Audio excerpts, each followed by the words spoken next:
Hello, my name is Dan Dudek, and I'm offering you my first exciting adventure in Americans Taking Action. My intent is to create an action committee and an alternate party option that would include other mainstream or moderate inclined people. I intend to discuss the true facts about politics and not just the half truths offered by party influencers, with the first true fact being that only two primary parties rule the dialogue, the media, and the financial stability of our nation, to include many of the recent outcomes of lawmaking. And I note them to be things like, these laws are for thee, but not for me. This two-party system is allowed to do all of their dirty work because we, as loyal and dutiful followers of these two political cults, allow them to do it. We will close later today by discussing the only feasible and immediate solution to our two-party dilemma. I won't just keep stringing you along. By the end of today's appeal, I will have shared enough information to transform you from being a disgruntled follower to becoming a passionate leader. So I follow now with the short answer. This short and simple answer is that we're taught throughout our lives to always look at the big picture.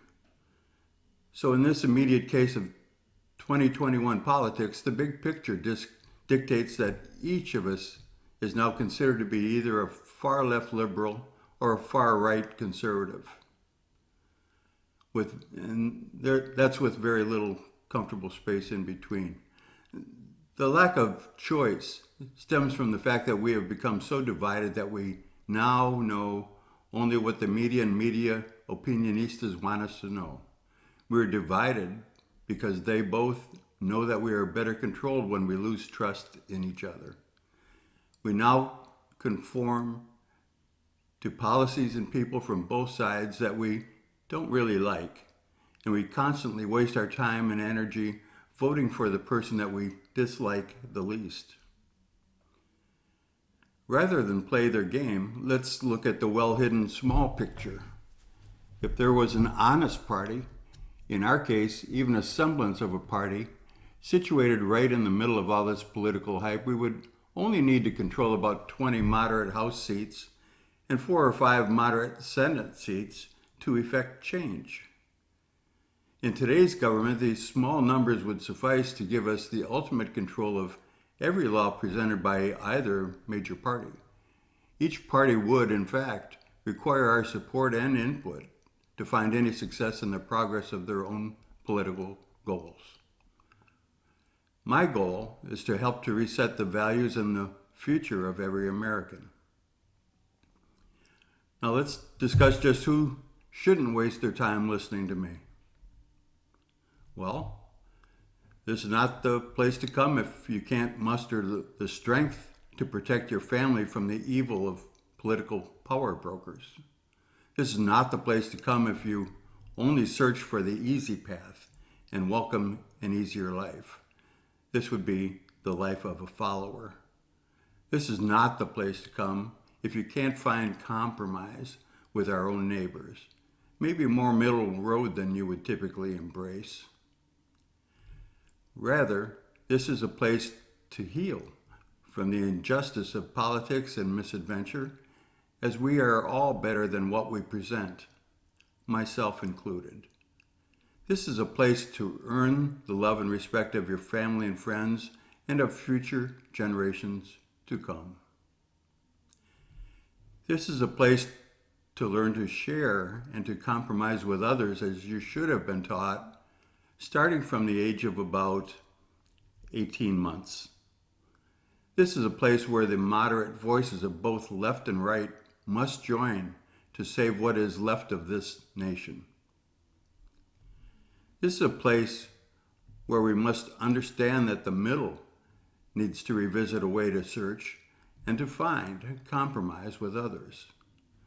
This is a place to come to be able to make a difference. We must wholly understand that there is not only one middle position, and that the middle is an extremely wide range of moderate voices and positions that we must learn to accept for the good of our children and others. Otherwise, they will all be gifted with their only path, extremist ideals, and suffering. If we don't lend our voices to the current politics of this land, then our country and others will be left in peril. Until we fix American politics, we will be considered the generation that failed the world. My show is not for everyone. However, if you are, or if you respect veterans, first responders, family and friends, freedom, and a well-defined path to a more moderate political future, you will want to watch this video to the very end. Nearly everyone that fits this description is a moderate voice, leaving only the 10% from both sides of our target audience. These are the people that disrespect any of the above or just have a general hatred for everyone that is not, well, them. Then this show is a waste of their time, and they are also welcome to leave. I think we don't care. Well, we are now tasked with quelling much of the divisiveness of the far right and the far left. Divisiveness and cruelty to one another is running rampant in the America that we used to love. That America was the same America that our fathers and forefathers fought for and sometimes gave their lives to serve and protect. We've listened to the Obama administration claim that if his administration would be elected to office, it will become the most transparent presidency in our history. Well, we now know that that was far from true. Then we heard the Trump administration claim that they will make America great again. And what does that even mean? I would propose that we claim, let's make America America again. To get started, I need to define where I stand with my own politics and why my own political ideals are not really important to the course of this discussion. As we go along, you might notice that I am not right in the middle of this game, and you should not think that you need to reside there either.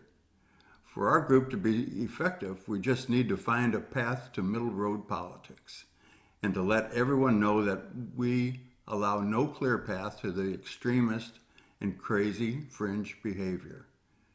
Everyone this side of fringe, from either side, should want to be a part of this movement. The true fact is that a real three-party system is something that is needed in the U.S. sooner than later. Yes, I know that there's existing options for third, fourth, fifth, and on parties out there. Independent, Libertarian, Tea Party, Green Party, and way too many others, but these parties are not well organized, thoughtful enough, funded well enough, or are they aggressive enough to actually vet candidates, campaign, and place strong candidates in a significant quantity to be able to affect anything other than noise with our branches of government. Currently, the Independent Party, Tea Party, and a handful of other low-volume participants have been able to place legitimate representatives in these last 200 years. But all is not what it seems. The two-party system still dominates because each of these outside parties believes that they must caucus with one of the primary parties to be heard.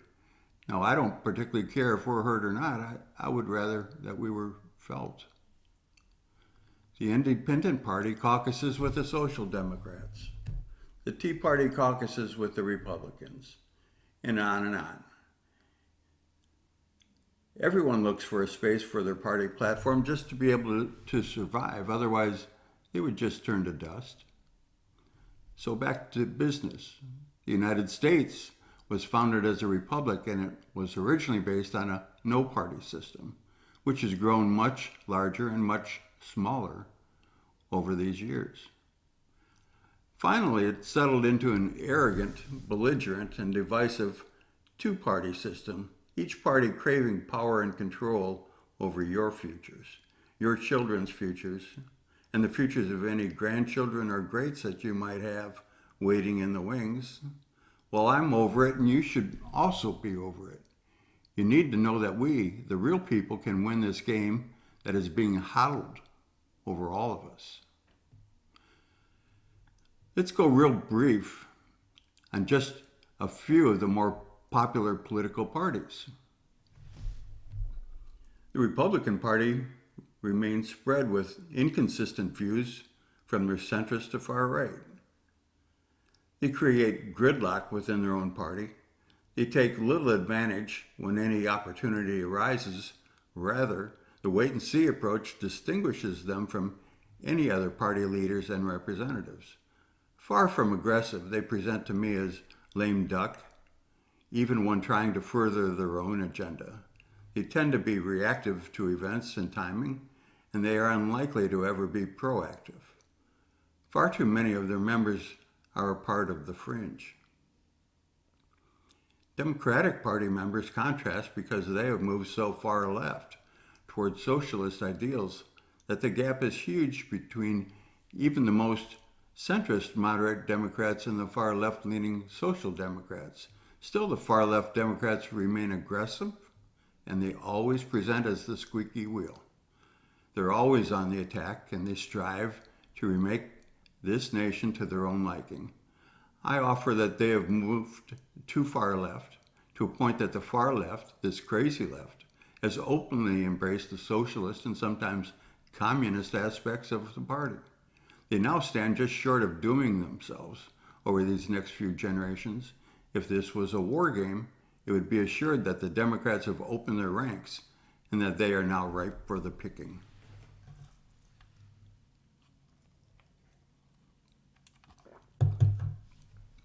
Our party, whatever we decide to call it, will focus on a more centrist platform by merging mainstream ideals from approximately up to the moderate 30% right and approximately 30% left. We must realize, we must show the world that even though nothing can be perfect, we still commit to merge these middle ideals, as we recognize that finding compromise is the only way out of the torture and a spiraling political system. So maybe a short version is, coming from the right side, our members will claim a strong tie to the Constitution and the Bill of Rights. Coming from the left side, our members will require a moderate but right-sized government that cares about bettering the lives of all peoples, to include veterans, homeless, and institutional and multifaceted program funding. I would also offer that all of our representatives would consistently support the will of their constituents. I'll say it again, the will of their constituents. We will stand firmly between the two noted and dominant parties, and in our call-outs, we will be the right fighters and the adults in the room. Our party will be known for their ability to influence votes within the House and Senate, and we will work diligently to protect the rights of all people. Our party will carve out a moderate but controlling position just left of center. Currently, all that constituents ever hear is this squawking and begrudging from the crazy right and the crazy left. The media panders to all of these dummies from both sides because it becomes a lot easier to sell airtime that argues that what Americans have isn't what Americans want. If you want to hurt your brain, just think about that. They posit that what Americans have isn't what Americans want. It's the people in the middle. It's the moderate voices that aren't being heard. They haven't been heard in the 70 years since the time that the Democratic President John F. Kennedy occupied the White House. It is the moderate voices that have remained silent for far too long. It's the moderate voices that want, need, and expect something better out of their representatives, and only we can give it to them. No one else can do it, or will they do it? It's time to save yourselves and your families from a tragic, political-driven end in what remains of this America that we love. Okay, before we leave this line of thought, there are other small party groups to choose from, and a couple of my quick personal opinions will follow. Tea Party, with some of these portions taken from Wiki, the Tea Party movement is a populist branch of conservatives. They oppose government spending, government taxation, and government regulation. Tea Party members believe that the federal government uses these measures to infringe on America's personal liberties, as outlined in the Constitution. Their responses are antiquated and seem to be too well rehearsed. We all expect that this party remains hindered by old philosophy, careless actions, and, well, Sarah Palin. My outsider's take: the Tea Party is its own worst enemy. It appears that the Tea Party is willing to accept any influencer that has the ability to bring them some media time.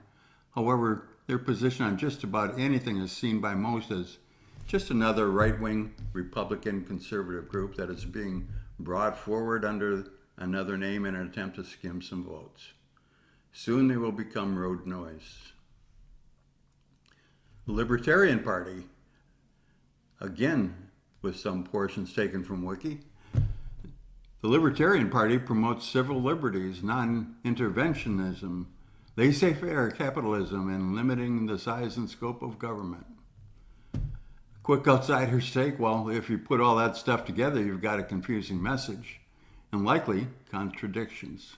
When Wiki notes that a political party has a laissez-faire position on any topic, it's time that I say to just give up.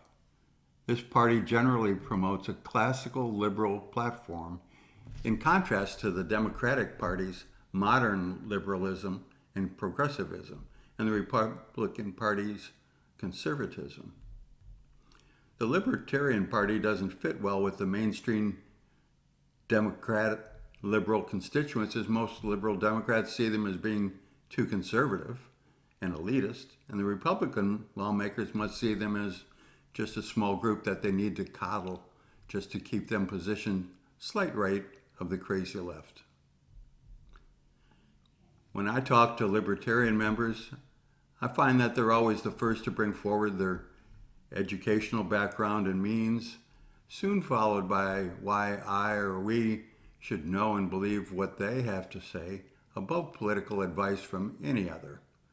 I feel like they position themselves as elitist, looking down their nose at us, the non-worshippers.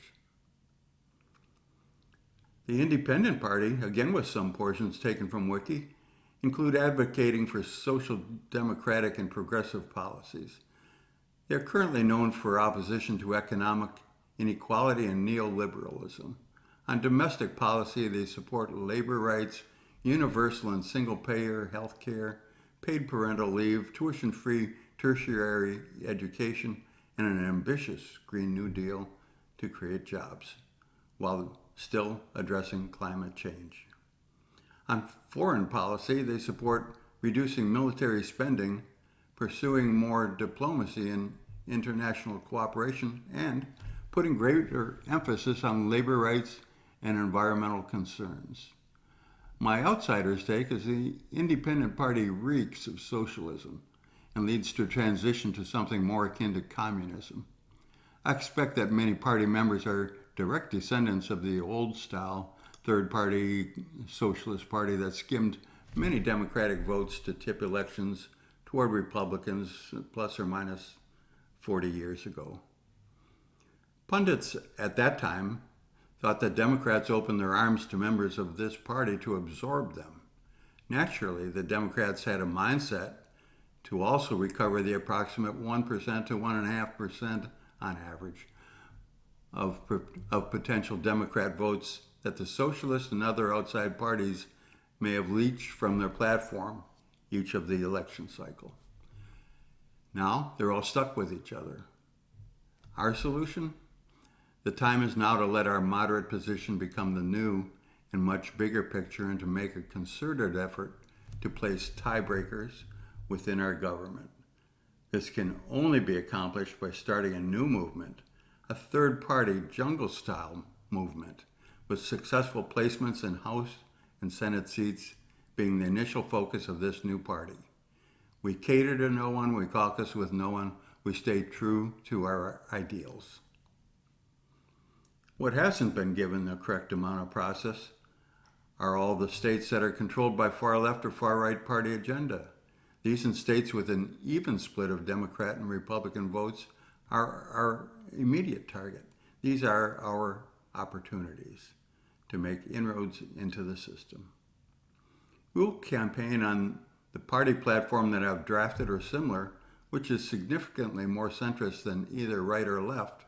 We will only accept responsible and worthy candidates, regardless of their notoriety, including those that might wish to seek us out to run on our new platform. We will also seek out existing moderate legislators from either party that may be disenchanted with their roles because of their current party demands. You'll remember that many election cycles offer several existing House or Senate members that cannot come to terms with their current party policies. I'm recommending that we spend our time and money vetting candidates that are competitive in upcoming district elections, and for a change, we would also commit to remain loyal to their core of constituents in a way that I will announce in just these few minutes.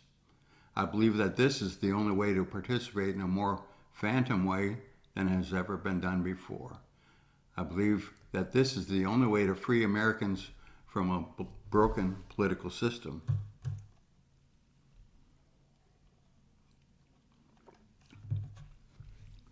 Representatives that run on our platform will become some of the most discussed and lauded legislators in the nation. They will become the representatives that either support or control the outcome of most every vote. To be successful, our platform must be inclusive of as many moderate voices as possible. And the moderates that find their way to our platform must remain open and tolerant of all other members, both moderate left and moderate right.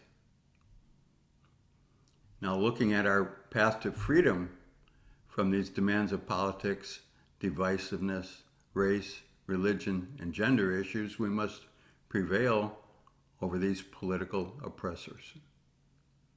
To be successful and to achieve the acceptance of the people, our new party must reside near a true center. And I know, or rather I hope, that I've defined a true center position, so here it is.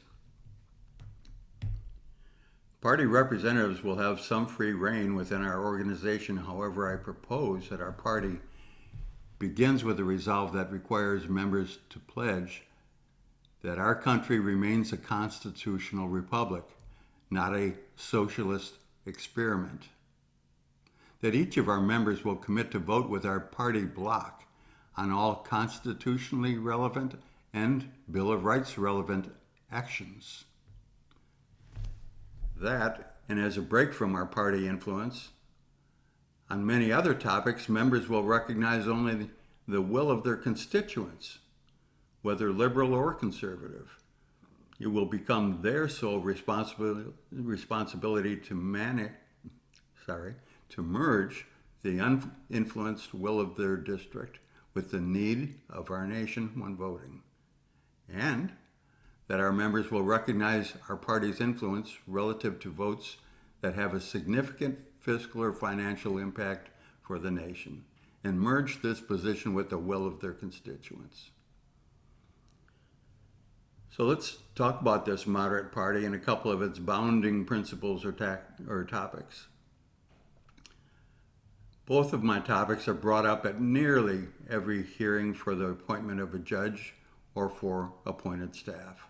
And to better explain my thoughts on politics and the relationship to our new party, and to offer how I fit into the first controversial topic that I have selected to cover, which is gun control, I offer that I self-evaluate as about 20% to the right on constitutional issues, and about 20% to the left on issues related to compassion and generosity to and for our citizens and other neighbors of this planet. A short and common sense discussion of how I believe that the Second Amendment rights should be handled in the America that we love, followed by an even shorter discussion relative to right to life issues, will take us toward the close of today's post. Well, I grew up with guns, gun safety, Boy Scouts, target shooting. I understand that as a whole, left-leaning Democrats may have a less fond nature of guns and people that own and use guns, but I also know that many moderate left people enjoy the freedom to own and to shoot guns, or that they at least respect my right to own guns, because many of them are great friends of mine. So to be successful as a party, both left center and right center legislators would need to find peace with each other and would recognize the need to compromise on these and numerous other issues. So here we go.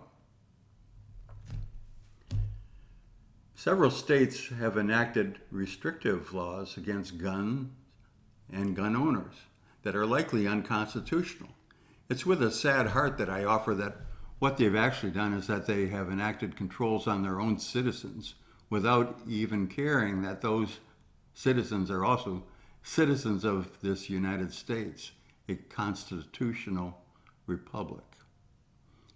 The Second Amendment to the Constitution is defined for all peoples, not to be determined by the selfish will of just a few of these individual states.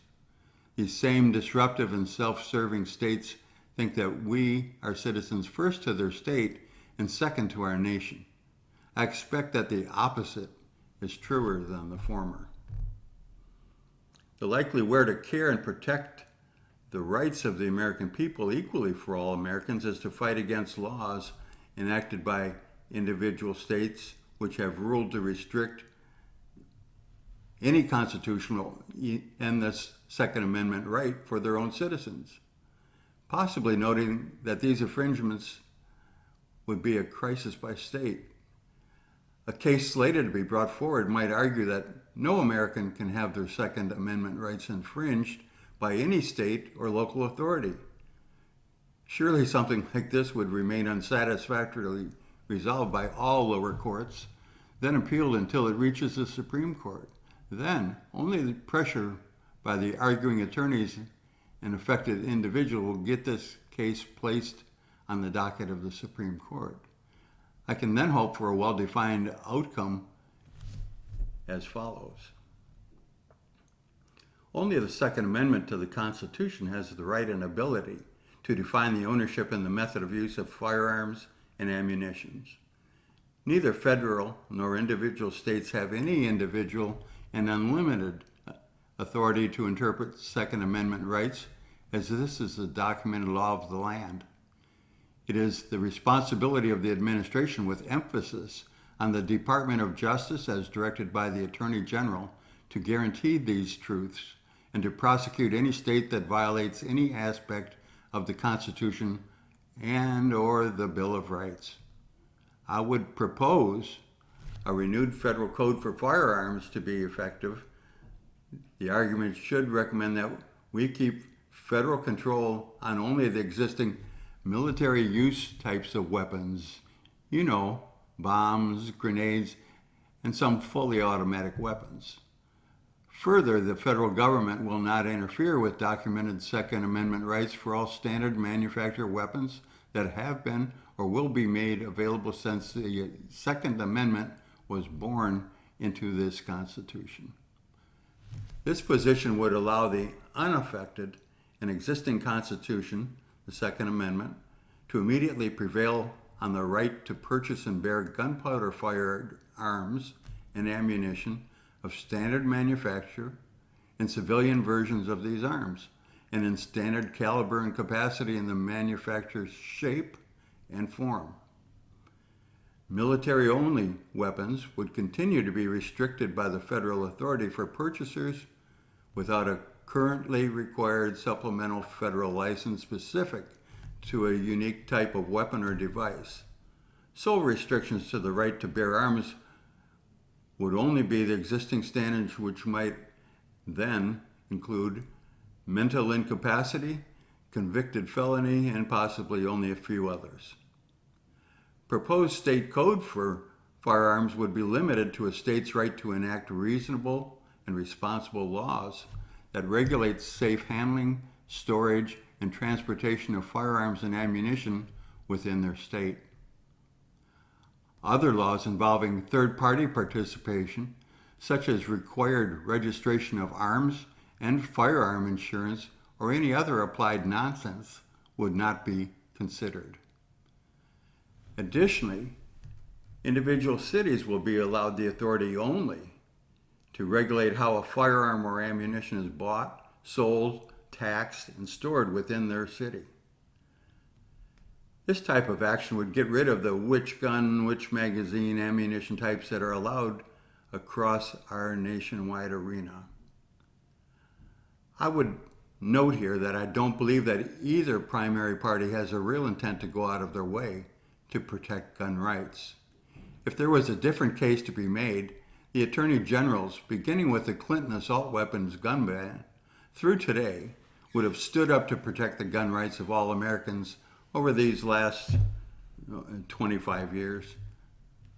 Sure, you can tell me that it's not the Attorney General's responsibility to make laws. It's the job of our Congress. However, it is the Attorney General's responsibility to protect the existing laws of the land. Now, moving on to our party's position on the other relevant topic, abortion and abortion rights, right to choose. This is our moderate party's position. Our party will not dictate the vote of our members on this issue. Each member is responsible to the ideals of their own district. In effect, each member has the right to choose on issues of right to choose. Each member is further challenged to respect the wishes of their core of constituents on issues of right to choose. To get to this place where members can remain faithful to the wishes of the constituents, we must also remember that any further rulings on right to choose would be handed down from the Supreme Court. The time will be aplenty, however, for debate on the floor at every level. This debate time allows all members an opportunity to provide the influence of their constituents into the matter. If we were to have a mantra, it wouldn't be as politically motivated as that of the far left and the far right. Our agenda will become more known as the party that vows to preserve and uphold the Constitution and the Bill of Rights, the moderate party that not only cares, but remains inclusive of all people, and as a right fighter against stupid stuff in the government. Timing. I know, state and local elections are coming. Until we can set up an interim board of directors, register as a party, register our party with the IRS, as well as individual states, will continue to lose opportunity. Limited time presses us to support candidates that will run for congressional Senate and local seats in 2022.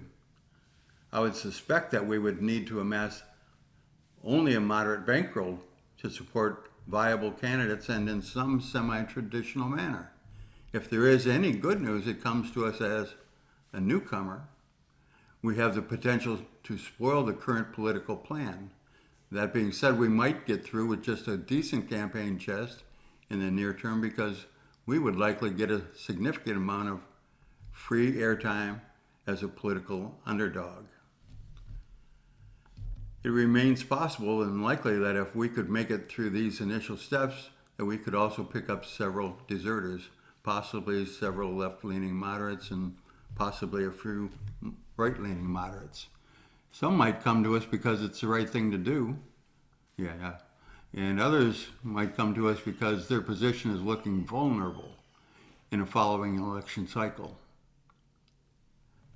Initially, our goal might be to review the worth of deserting candidates. This doesn't mean we have to accept a bunch of power-obsessed narcissists into our party. It means that we would have a choice. We would also vet other responsible candidates that might run in another 20 to 30 vulnerable districts. More if we can bankroll and support candidates with the hope of gaining required seats at the table. All in, we would become the voice of reason in the House of Representatives and in the state. Today, aside from the obvious requirements associated with registering, incorporating, and other startup stuff, funding requires the most attention. And I would propose that there's some local and state funding that has been available to other parties through existing donor networks and grassroots canvassing, but this is for others to decide. Someone smarter than me will need to become responsible for funding and other campaign issues. This would include the previously mentioned legal stuff. Opinionistas from all networks will fret about the dangers of having another three-party system in America, as it would weaken the main party's influence over the America that they envision. We'll have more press from offhand discussion and more interviews than you would care to have in a lifetime, and that equals tons of free advertising. We will need to settle on a party name. Originally, I thought we should just keep it simple, like maybe People's Party, but of course, this name was already registered, so going forward, I also like several others. Any suggestions? Let me know. Well, I'm about done for today, so please like, share, and subscribe to this channel. I really hope you'll consider sharing this video with both interested and semi-interested friends, and you know who they are. They're the ones who want to make a better life for themselves and for their children. Please leave me comments below. I expect that the box will have an overwhelming pile of hater-type comments, as this approach will be a surprise and a discouragement to existing national politics, and maybe to other world plans. Read what the haters have to say, and the worse it sounds, the more you know that we're getting to them. Leave comments to include a short list of people that you believe to be honest Americans, that you also believe would best represent this new moderate party, as well as an office that you might earmark for them. And I'll just start with two names that I believe should be considered, one from each moderate far side. First one, to replace Governor Newsom in California, I would like to see Larry Elder run under our party's banner rather than feel the need to run as a Republican in this liberal state of California. Larry is self-made, conservative, often leans moderate when it comes to saying and doing the right thing.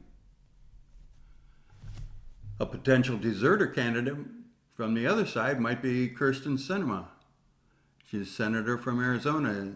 It seems possible that she could be pushed aside by her party. Kirsten is a moderate but liberal voice, also dedicated to saying and doing the right thing. I believe that all voices at or between these two potential members could be a great fit for our new party.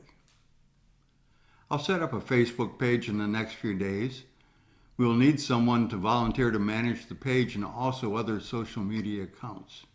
We will also need suggestions for future topics that we might want to discuss. I'm currently preparing pros and cons of Dakota pipeline. This will be interesting. Adding states and adding to the Supreme Court. Each future program will present from both moderate and realistic viewpoint. I promise that future videos will be much shorter in length. Unfortunately, this first video required a little bit of extra background information. Initially, I will post on YouTube twice a week. However, this will also depend on my health. So till next time, this is my opinion. Make it yours.